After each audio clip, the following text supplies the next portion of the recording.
I want to welcome everyone here today. I'm David Weinstein, the director of the Center on Japanese Economy and Business, also known as CJEB at Columbia Business School, and the Carl S. Shoup Professor of the Japanese Economy at Columbia University. And just really delighted that so many of you have come to hear our speaker today. Before turning the podium over to Randy, I just want to spend a couple minutes briefly introducing CJEB, as there may be some new faces here today. The center was established in 1986, and I became director in 2019. CJEB's mission is to promote knowledge and understanding of Japan's economy in an international context. We try to bring Japanese ideas to the U.S. and also try to share U.S. ideas or Western ideas with Japan. And we do this through many conferences, symposia, lectures, webinars, and workshops throughout the year. CJEB is the only research center focusing on the Japanese economy and business within a university setting in North America. So that makes us very special and a little bit lonely in some respects, but we're very proud of our connection with Japan. Today's speaker is Randall S. Jones, a professional fellow at CJEB who came a number of years ago, and he's former senior counselor for East Asia and head of the Japan-Korea desk at the OECD. He's spoken at our webinars in the past, and as I mentioned, was a visiting scholar from 2019 to 2020. So it's really great to welcome back an old friend and one of the most knowledgeable people about the Japanese economy that I know. He's also currently a non-resident distinguished fellow at the Korea Economic Institute, because he's not just a Japan guy, he's also a Korea guy. In fact, Korea was his first interest, and then became involved in Japan very heavily during his 30 years at the OECD. He's currently an adjunct lecturer at the Johns Hopkins School of Advanced International Studies, or SAIS. And just in terms of his contribution to our understanding of Japan, he wrote every single one of the 16 OECD economic surveys of Korea and 15 of the economic surveys of Japan.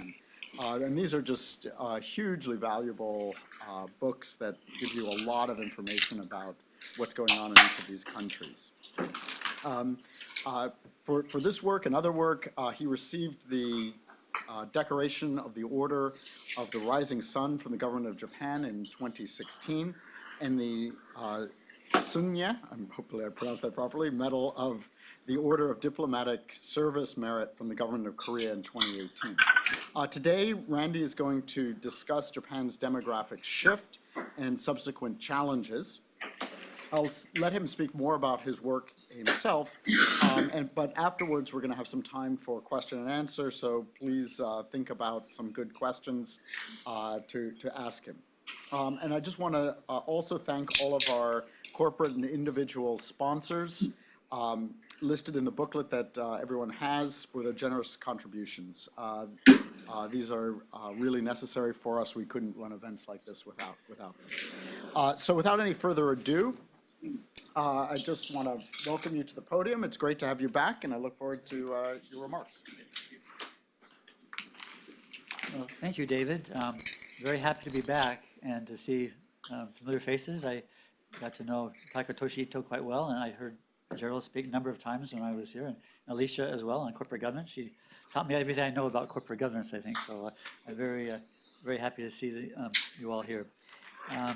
So as David mentioned, I'm teaching at SAIS, and there I have a 2.5-hour lecture every week, so I'm used to speaking at length, so I'm going to try to be briefer today. I don't have a train till 4, so I have lots of time, but I know you might have other things going on. Also, if you're interested in Korea, a lot of what I say about Japan also applies to Korea. And the countries have many similarities, and of course Korea is coming behind Japan in a sense, but many of these issues apply to both countries. So if you're interested in Korea, you could apply this as well. So if I can do this correctly. So the major points of my presentation, first I just want to look at the demographics a bit. Japan's population is projected to fall by 1/4 by 2016. Well, the share of elderly goes from 28% to 39%. That means the labor force will tend to shrink. So I talk about ways that the labor force could be sustained or maintained. And then the problem with demographic change is that it means that Japan's commitment to the elderly to provide health care, long-term care, pensions is at risk because of the fiscal situation and demographics. So meeting that commitment requires this demographic issue, requires the labor force trying to maintain the labor force through greater participation by women and older people especially and foreign workers. Boosting productivity, which in Japan is surprisingly low. People think of Japan as a technological front runner, which is true, but productivity tends to be much lower than the most advanced countries in OECD. And then I'll talk briefly about the healthcare if there's time, and then close talking about the fiscal situation. So the order will be the demographics, then the labor force, productivity, healthcare, and then the fiscal situation. So first of all, if we look at the dependency ratio, elderly dependency, this is the share of elderly compared to the working age population, which is defined as 15 to 64. So Japan is a front runner in demographic change. The dependency ratio is almost 50%, which means 2 people working age per retiree, which makes things complicated when you have a pay-as-you-go pension. Japan will continue to age, and by 2060, Japan will be at a dependency ratio of 77%.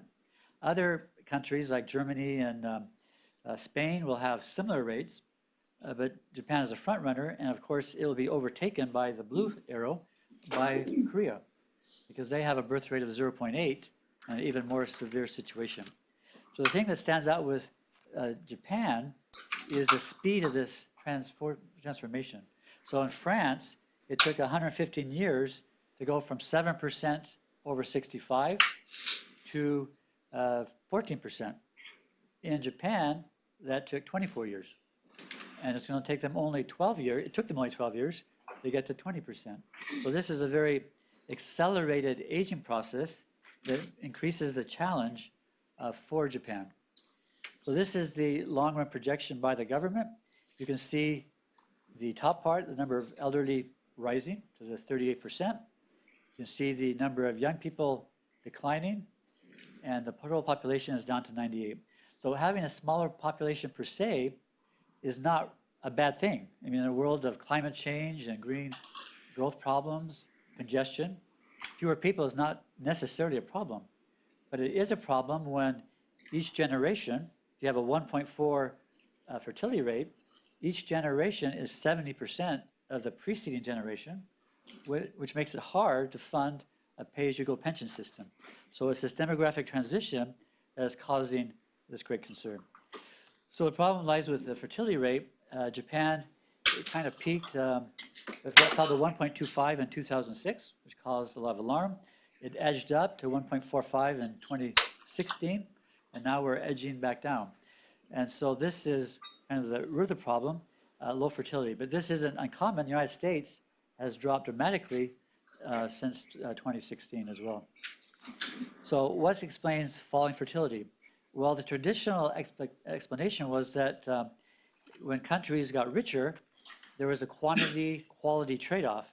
If you have more money, you invest more in children in their education, it becomes more expensive, so you have fewer, and you invest in those children.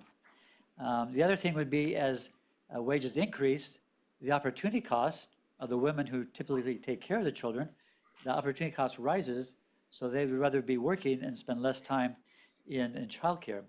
But we find nowadays that in high-income countries, there is a positive relationship between fertility and female employment.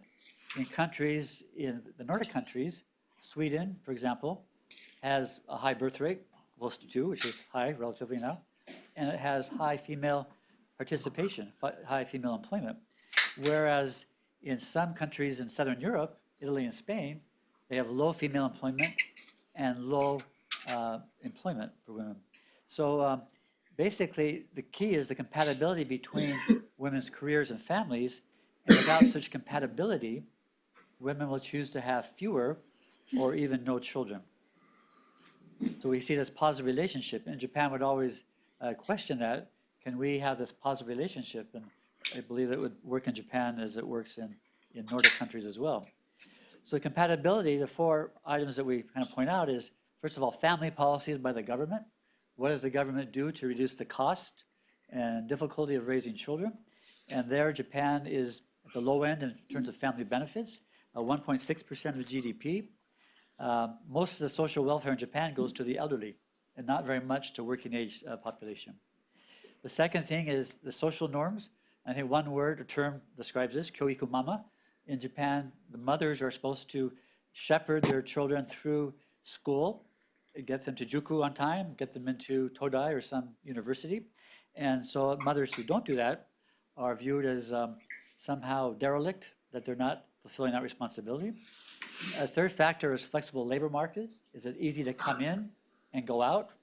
In Japan, if you start on the regular labor track and you leave, typically you come back as non-regular, which means low paid and more menial jobs.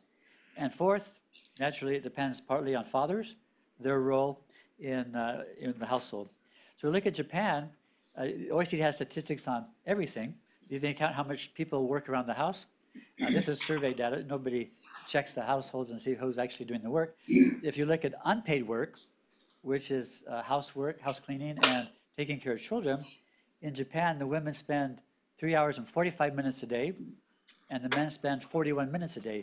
So the gap is about 3 hours per day, which means that for a woman, it's hard to have a full-time regular job and also do this 3 hours a day of childcare and housework. For the men, it's not all their fault, and it's a work-life balance problem where if you work long hours, it is hard to make much of a contribution at home. In terms of parental leave, in Japan, it's very generous. It's 1 year. I think it pays 2/3 for the first 6 months and half for the second 6 months. So it's very generous, but only about 7% of men would take parental leave and 82% of women. So it's still skewed towards women being responsible for the housework and raising children. The response of young people is to either delay marriage or not get married. And so the mean age of marriage is up to 31 years, which is for men, and then close to 30 for women. So the average age of the first baby in Japan is 32, which is the highest in OECD. So we see people putting off marriage and childbirth so that they can get a start in the labor market before they become occupied with the household. In Japan, there's very few children born outside of marriage, so delayed marriage means delayed childbirth, because only about 2% of children are born outside of wedlock. So if you ask people how many kids would you like to have, it hasn't changed all that much. The government asks this questions every 5 years or so, and so people say, we'd like to have 2.3 kids. That would be their ideal number. How many do you actually intend to have, given your situation? Is closer to 2, which would still be close to replacement. And in reality, this is just people under 50. The number of kids they actually did have was 1.7. So the question is, how can you bring their intended number or ideal number into line with their actual number? So the government asks them, what stops you from getting your ideal number? And so partly economic reasons, a high cost of childcare, a high cost of education. Universities, when they're private, it can be expensive. Juku is expensive. Had friends who have 3 kids, and they say, well, I can afford Juku for 2 of them, so I have to choose which child not to send to Juku. So it's kind of a difficult situation for a parent. We have health and age issues with later marriage and questions of that. And then the questions of the husband. The husband is not around to help or doesn't want to have more children. So let's turn to the second point, which is on question of the labor force. So I often still hear people say Japanese women have a low employment rate. Well, that was true 15 years ago, but the rate has shot up from, I think, 60.7 to 70.9. So Japanese female employment rate is above the OECD average, the 38 OECD countries. The average is 65. So we've seen a big burst in female employment because of demographics, because the working age population is falling, and there's been 1.6 or 1.8 job offers for every job available. So that brings more women into labor force. But the quality of employment is not so good, because the bulk of these women coming in get non-regular jobs, which means part-time or fixed-term employment. If we look at the gender employment gap, there's still room for improvement. In terms of the male employment rate minus the female rate, the gap is 13 points. So the men are still quite a ways ahead of the women, but there's been this big change because of demographics. But if we look at the quality of employment, judged by the gender wage gap, there Japan doesn't do as well. So the wage gap, this is per hour worked as a percentage of men, the gap is 23% in Japan. So a very large gender wage gap, which discourages higher educated women especially from coming back into labor force. So if you look at the dualistic labor market, this is a term we use in Korea as well. It means non-regular workers who are fixed term, part-time, dispatched, or other atypical workers. In Japan, out of the men, 23% are non-regular. Now the women, more than half. And so a woman who leaves a regular track position to care for her children often comes back as non-regular at a job that doesn't match her skills or qualifications. So this labor market dualism, I'll come back to again, is really a serious issue in Japan that I always go to Rengo, which represents regular workers, and I say we have to break the system down, and they say, sure, make them all regular workers. But companies don't want to have 100% for regular workers, so it is a serious social issue as well as an economic. So if you look at the wage gap between regular and non-regular, when you start off, it's not that far apart. But over time, as regular workers get the seniority bonus, over time that means that their wages rise, non-regular workers stagnate.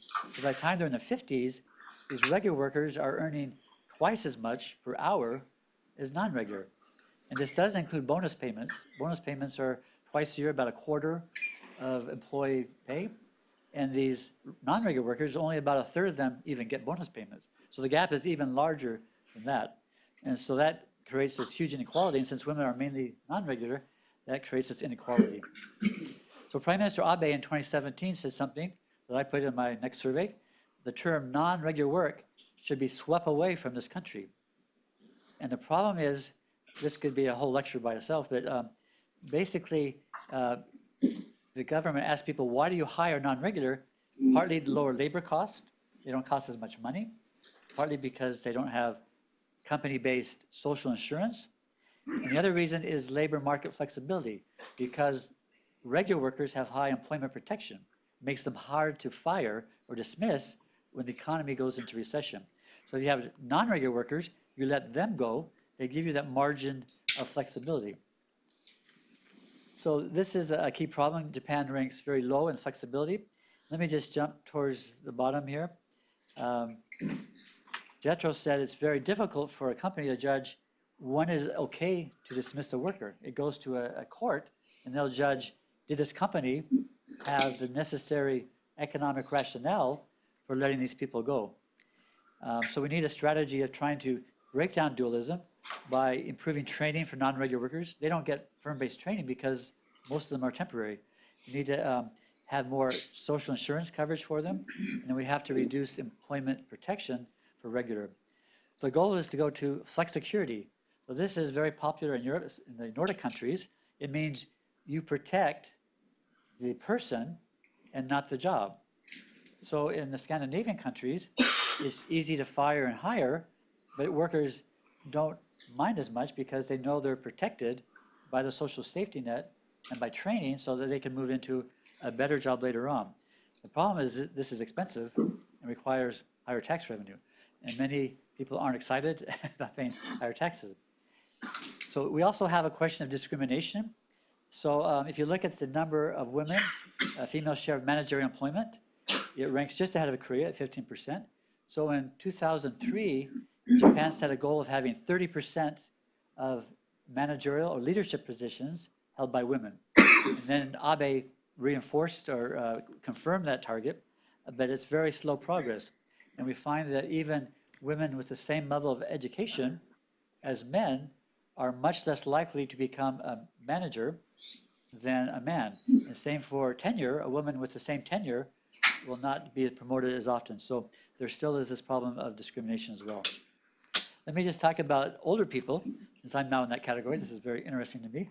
So over time, we can see for men, the women are much more stable, but the employment rate for older people was falling because pensions became more generous.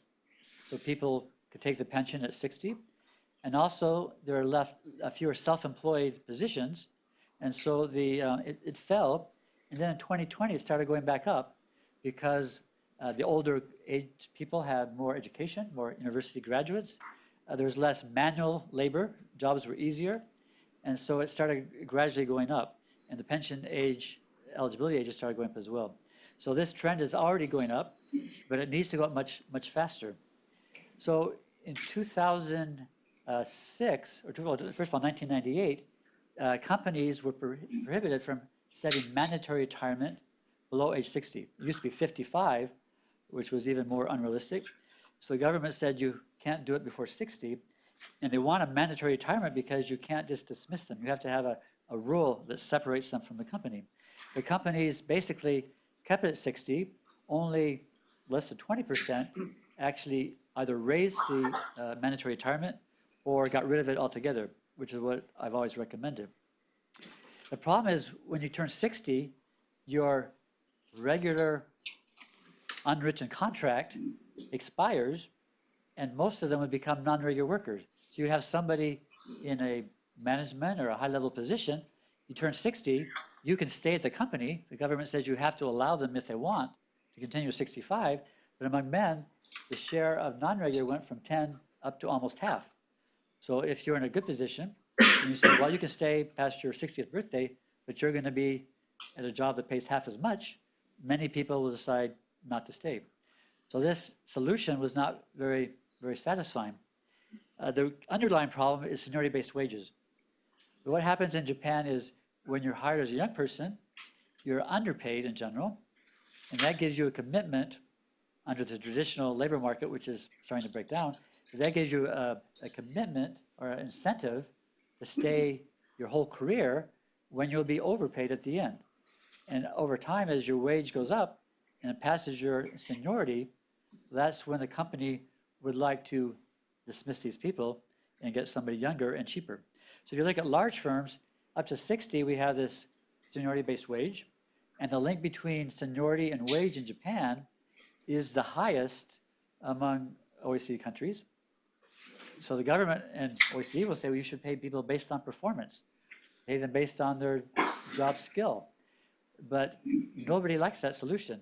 Workers don't want some anonymous person grading their performance and deciding their wage. They like a step increase every year, knowing that when they're 55 and paying for a child's wedding or education, they know what their salary would be. So anyway, this seniority-based wage system is really underlining this problem in the labor market. So the things we need to do, we need to encourage people, employment of older persons, through a number of reforms. First, get rid of mandatory retirement, abolish that. We should raise the pension eligibility age. It's going to reach 65 for men in 2025, and in 2030 for women. That seems really archaic, given Japan has the longest life expectancy to have a retirement age or pension eligibility age below 65. Already by 2016, 12 OECD countries had raised the age above 65, and 60 more had legislated changes to raise it. So Japan is very much behind the curve in raising the pension eligibility age in line with life expectancy. Third, the wage system, as I mentioned, should give more a weight to your performance and type of job, and not just your seniority, and lifelong education. If you take the gap between digital skills between old people and young people, in Japan it's rather high. And so you need this lifelong education to help people like me to understand digital skills, which I'm famous for not knowing.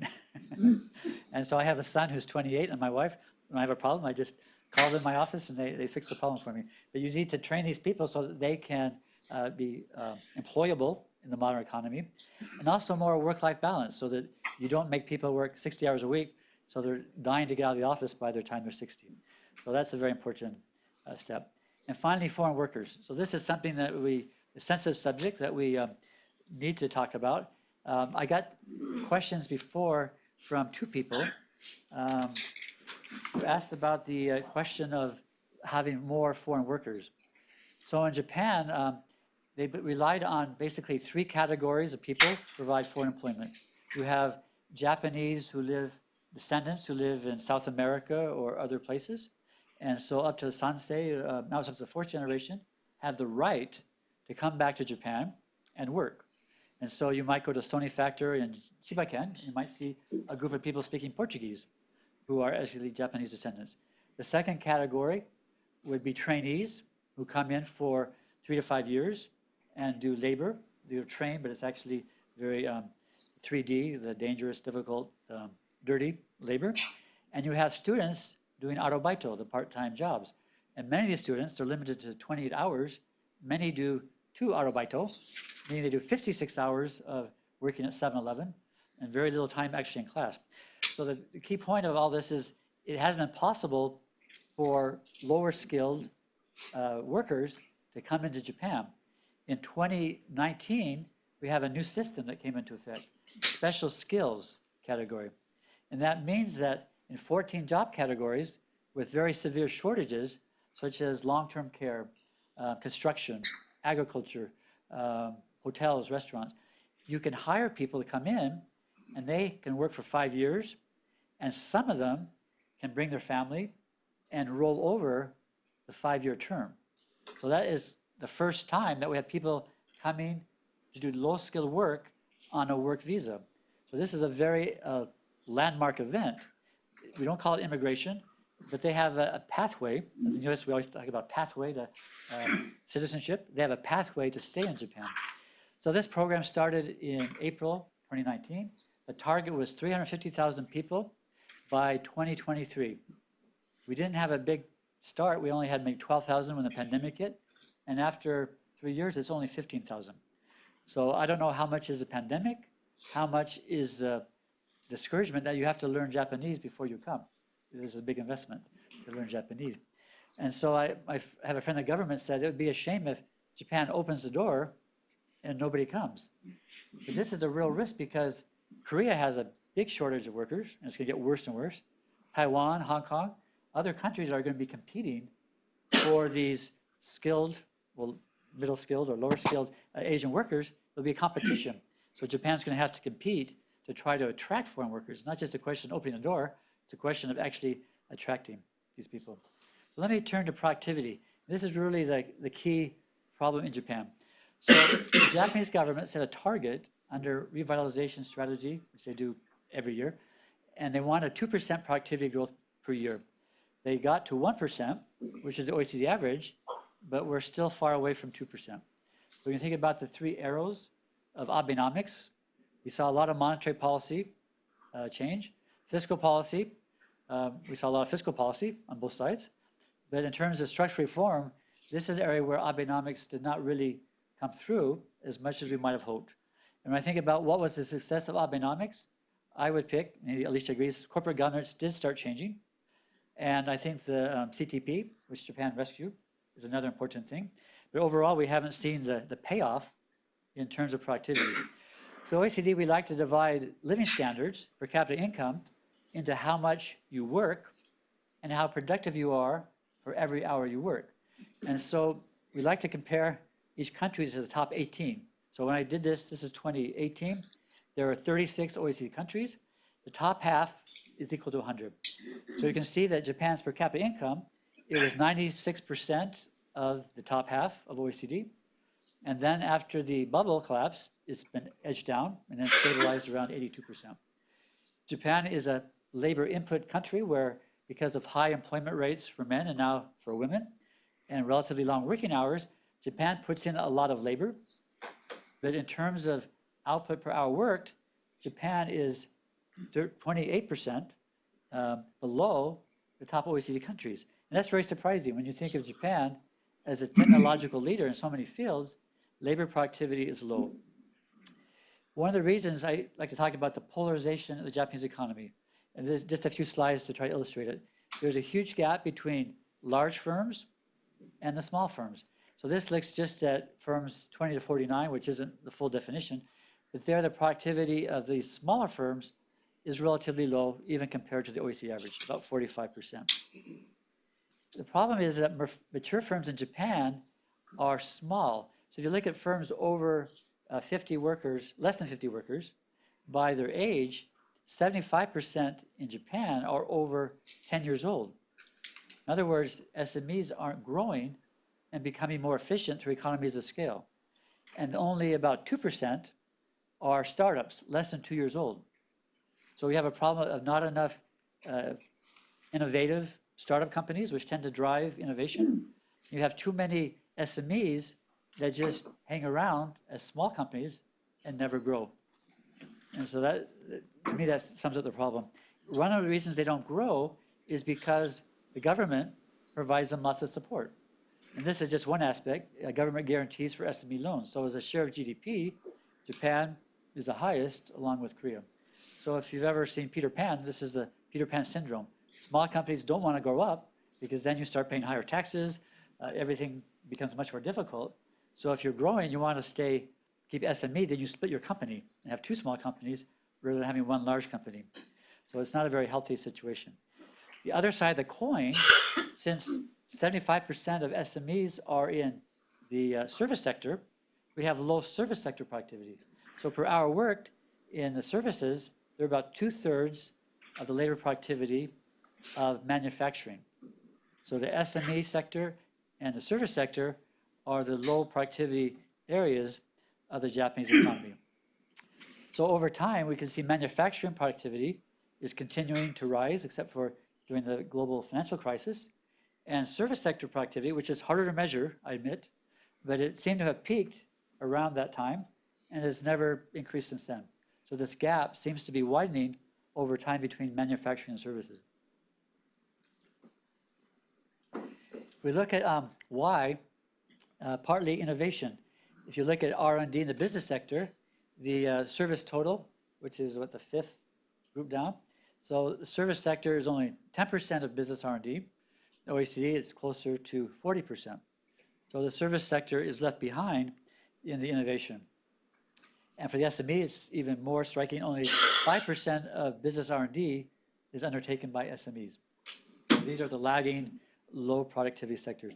When you have a lagging sector, that creates income inequality. Since wages reflect productivity, if you have huge gaps between sectors and between size of firms, that creates income inequality, which is another concern in Japan that we talk about. Just briefly, the innovation system in Japan, we have a whole division at OECD that spends their life measuring innovation systems. But Japan stands out, high R&D, lots of patents in ICT, in biotechnology. But on the other side, there's a very low level of international cooperation in terms of co-authorship, co-patenting. There's very low public R&D, which is important to address social problems that aren't addressed by the corporate sector. And there's low basic R&D, which is the source of future innovations. So the innovation system, in a sense, it's very good on one side, but it's not so good in terms of those factors I mentioned. So the foreign sources, this is where the money comes from. So the foreign sector provides a very small amount of total spending. The thing that's striking is the business sector is almost 80% of R&D spending, and 98.9% takes place within the corporate sector. So there's very little interaction between universities, government researchers, and business. So universities, where we have most of the PhDs in STEM fields, they only do 5% of R&D spending. And the business sector isn't interested in them. They only depend on universities for 0.5% of their R&D. So this university sector is left behind. In terms of ICT task, even though Japan has this high tech, they don't hire many people in ICT task-intensive areas. So I'm going to maybe go over healthcare, just summarize it very briefly. Healthcare is a big concern because of aging. Japan is 11%. That's a lot better than the US, where we're at 17%. But this population aging has been the main source of rising healthcare spending. It accounts for about 60% over 2016. And looking ahead, the government projects that a 5% increase in the share of GDP related to elderly, pensions, healthcare, and long-term care. Some of the areas to improve in: the number of doctor visits per year in Japan, 12.8. The OECD average is 7.4. Average total hospital stay, 28.5 days. Longest in OECD, average is 8.4. What happens is people who need long-term care, they need help in daily living, they get put in hospitals, which is very expensive. So we want to reduce or limit healthcare spending. We need to put long-term care in long-term care institutions or home-based care, and not put people in hospitals where there are lots of doctors and MRIs, what have you. And even for acute care, the stay is the longest in the OECD. So there are lots of ways we could try to improve healthcare. But given really time for questions, let me jump ahead to fiscal. So this is a problem you've probably heard about a lot, that Japan has this large debt, 242% of GDP. Back in 1990, when I started OECD, Japan would have met the Maastricht criteria of 60%. But then it took off and is now higher than anybody probably ever thought was possible. No one ever imagined this level of debt. So what's driving debt? Government spending. It's social spending. So with aging, we've seen social spending by the government go from 11% up to 23%. Pensions, healthcare, long-term care. So it's doubled over the past 30 years.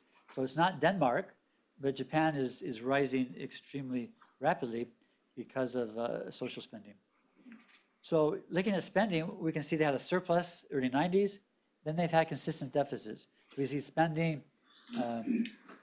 go down.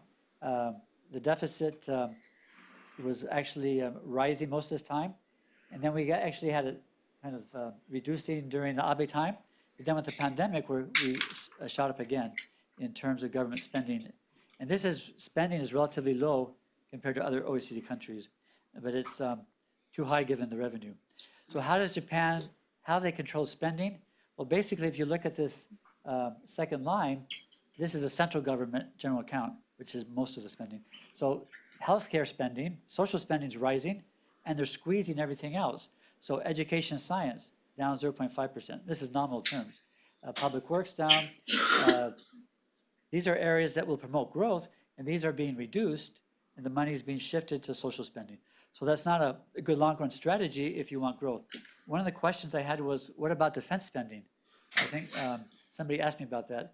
And Kishida, a few months ago, said we're going to spend a lot more. And the LDP said they're going to double it from 1% to 2%.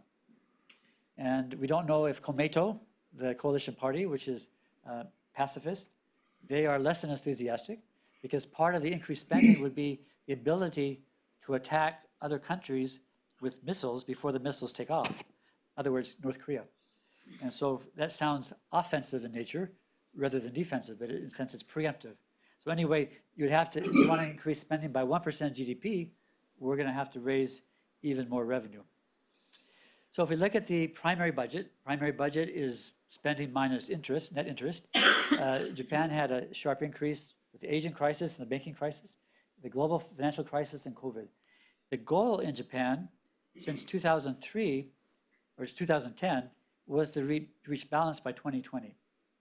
The target was to half the balance, the deficit, by 2015, and then to get it down to zero by 2020. So they achieved the 2015 target, getting it down to 3.6%, but we did not get the 2020 target.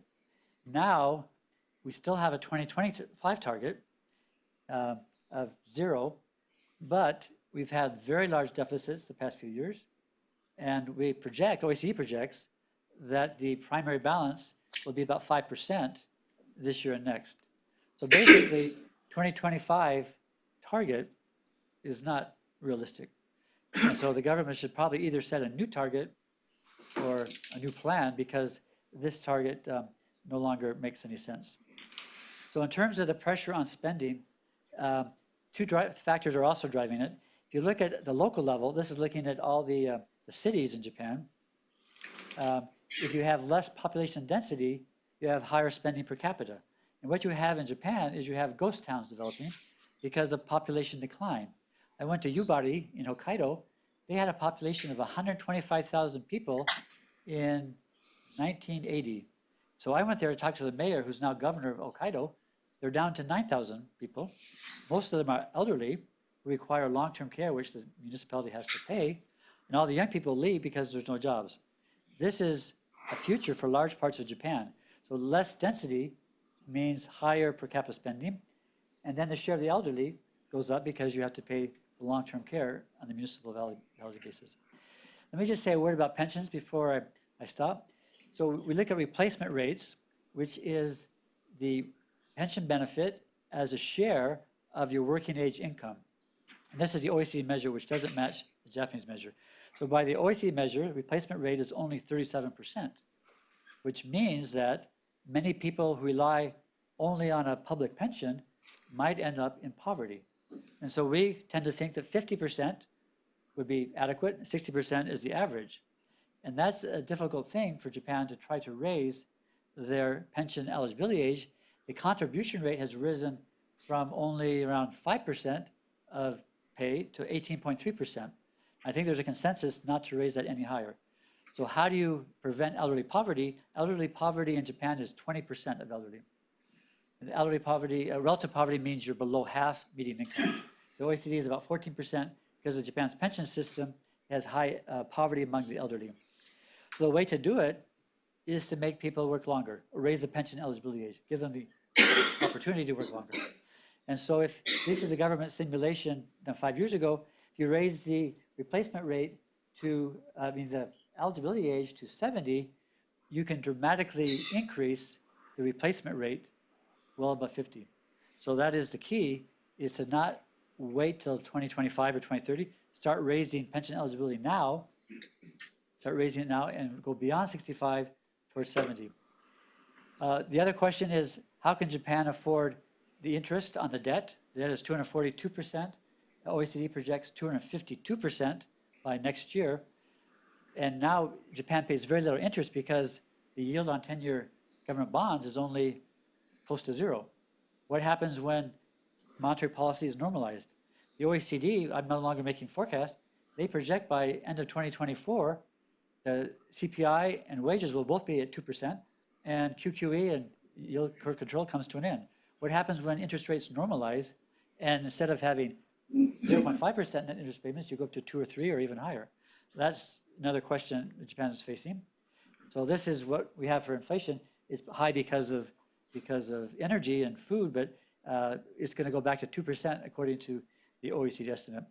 And finally, David wrote this paper, Good News from the Dismal Science, which he explained dismal science to me at lunch. The good news is Japan doesn't tax very much, so the solution is you have to raise taxes.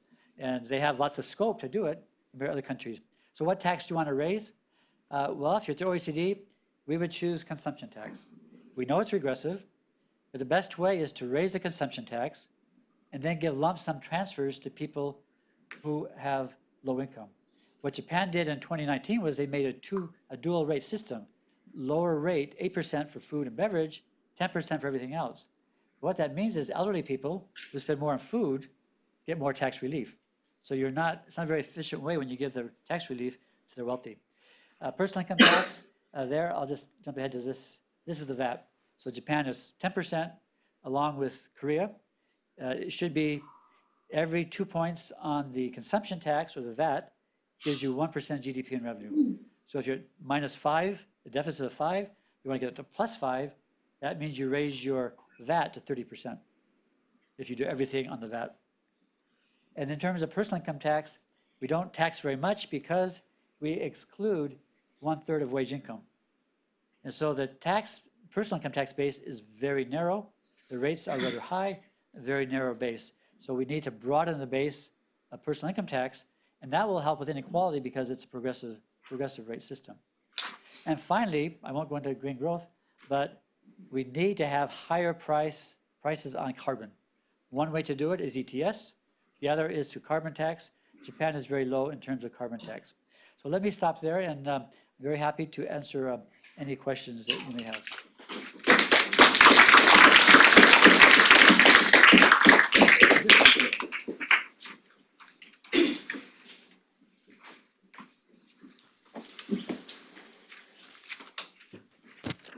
That was a great talk. I feel like I learned as much as probably my students get in my entire semester in a 45-minute talk.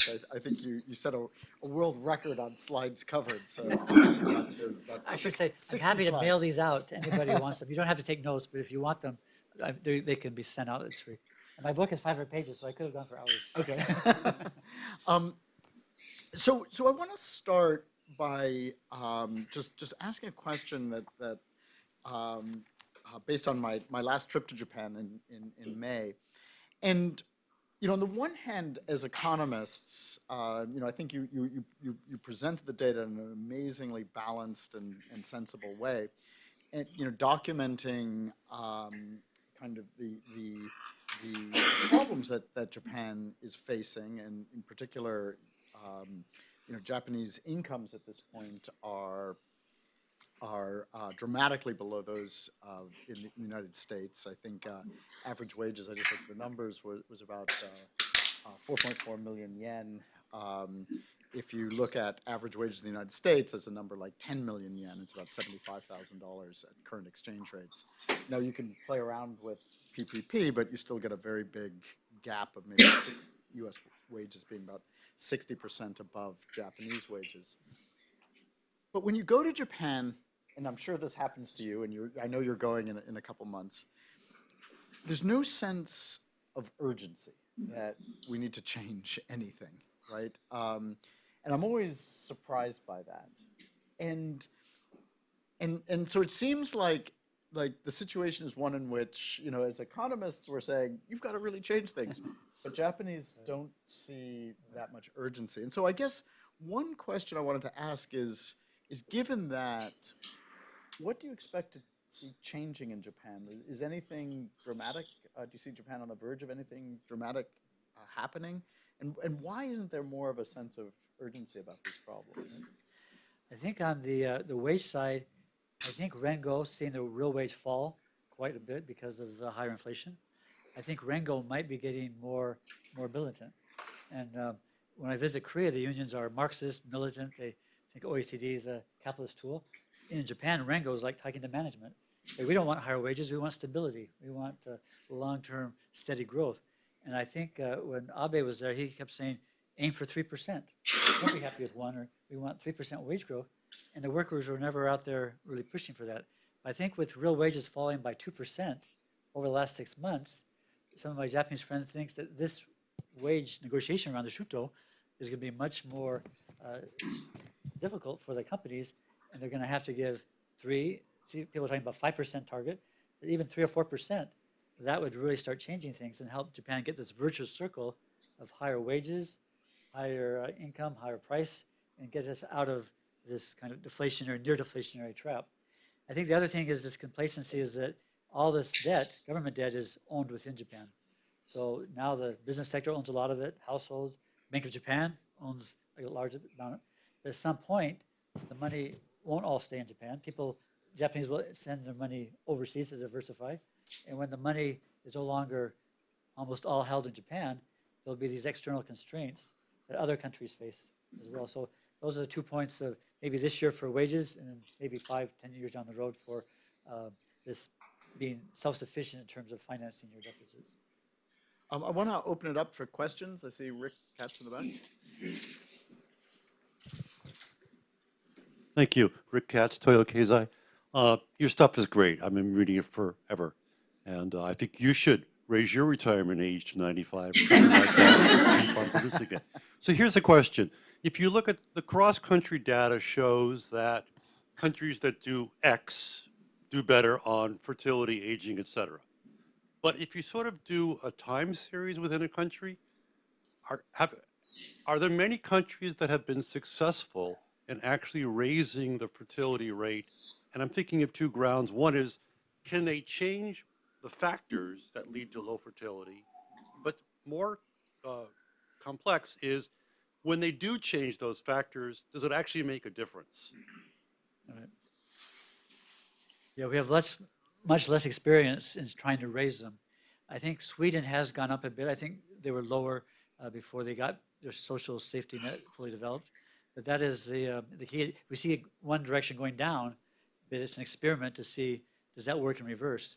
And I think it's the only thing we can really try. So I think we need to put that in place and see if it does work in reverse. But that's an excellent point, that we don't have a good example of how you can reverse it. And so I didn't bring that up when I met the Japanese. They ask questions like, should we encourage out-of-wedlock births? I said, well, it's kind of another issue. I don't know. It's hard to say. OECD favors single mothers. Maybe that leads to poverty and other social issues. So we haven't got that far into it. But that's an excellent point. I think we should raise with the government and try to find OECD examples where these factors that cause it to go down will actually cause it to go up. That could be your next paper. Yeah, big idea, right? Yeah. Go ahead. Maybe right on that point, because you've mentioned Sweden, but like France, for instance, is also a European country that has a lot of incentives for people who have like 3 children, for instance, right? So like, is there a lot of research on like within the OECD, those countries, in terms of sort of how their social safety net or their incentives towards having more children would potentially also allow Japan to reverse that trend? Yeah, I think having lived in France for 30 years, we were a famille nombreuse, meaning we had more than 2 children. And so you get cheaper train tickets, you have this whole basket of goods, and you have maternelle, it starts at age 3, which is the only part of French school system that's fun. The rest of it is really, really difficult. So people say that helps. To be 100% honest, maybe not so correct, but you find that the immigrant population tends to have a much higher birth rate. Now, France doesn't take statistics based on if you're Muslim or you're immigrant from the South, the North Africa, but anecdotally we realize that a lot of the population growth comes from these new populations coming in, and so I'm not sure. France doesn't want to get into this very kind of U.S. thing where you look at different groups and measure them, because you don't have any census that says where did you come from, what religion, what nationality, all that. So, but I think France system, it works. We're at least having 2, whether as that 3rd child, that's what we need in many countries, is that 3rd child. Over here. Yeah, a few weeks ago there was a gentleman from the Foreign Ministry, Japanese Foreign Ministry from DC, and he was talking about the new policies of economic security, like they want to decouple from China, they want to produce stuff in their country or friendly countries. And how do you see that perspective? Because with all this shortage in manpower, how are they going to be able to gain economic security by producing things or the supply chain within their own countries? Thank you. Well, that's been a topic, onshoring. We had offshoring, and then we had a lot of talk about onshoring. And there have been subsidies to encourage companies to come back to Japan. I think what I'm seeing more than coming back to Japan is them going to Vietnam or diversifying away from China, going to Vietnam or Southeast Asia. So I don't see much sign of onshoring. The key test will be this exchange rate. If we have a sustained weak yen, we stay at 140 for 2 or 3 years, I could see some companies coming back. But the exchange rate is so volatile, even over a couple of years. I don't think if I was owning a company, I would necessarily come back because it's 140 yen this year, knowing that next year it might be 110.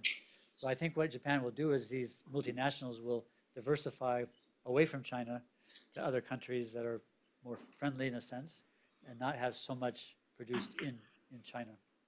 So let Alicia ask the last question. Thank you. I want to go back to France for a second because, part of the reason that that birth rate was increased was, as you said, increase of child subsidies and also the expansion of the child care system. This is happening in Japan, and particularly on child care, it's really expanded. And so, why isn't it working in Japan? One of your charts was like, how many kids do you want and why can't you get there? The third top reason was would like a child but cannot conceive. And I've been learning that IVF in Japan was forbidden for a long time. It's now being covered by the national healthcare system, but only at a very small level, and it's very expensive. So that's one thing. The other thing that I've learned, I've read a couple of papers, and we have a Japanese legal scholar here, so maybe he can chime in. But custody, child custody. If you get divorced in Japan, that it is legal that you have to pay child support, but it's almost impossible to enforce. And so I've read papers, I've talked to people who say this is a disincentive. If you're an upperly mobile Japanese woman, that's a risk you got to think about. Right. I just wondered how you could comment on all that. Yeah. Well, I think on the IVF, that's crucial. In Korea this year, they put it in national health insurance, 100%, well, deductible, but basically covered like everything else. And their birth rate is 0.8, so they're even in a worse situation. So I think that's very important because if women don't start having children in their late 30s, that's going to become an increasing issue. And the custody issue, I think gender equality is very difficult. I think that would really help. I agree that I'm not a legal scholar, but I think that should be a priority as well. Well, thanks very much. This was great. I can see there are a lot of hands that I wasn't able to call on, and I apologize to all of you. I want to just invite everybody to check our website or the booklet you received to just see other events that we have coming up. And I just want to take this opportunity to thank our speaker, Randy Jones. This was a great opportunity for all of us.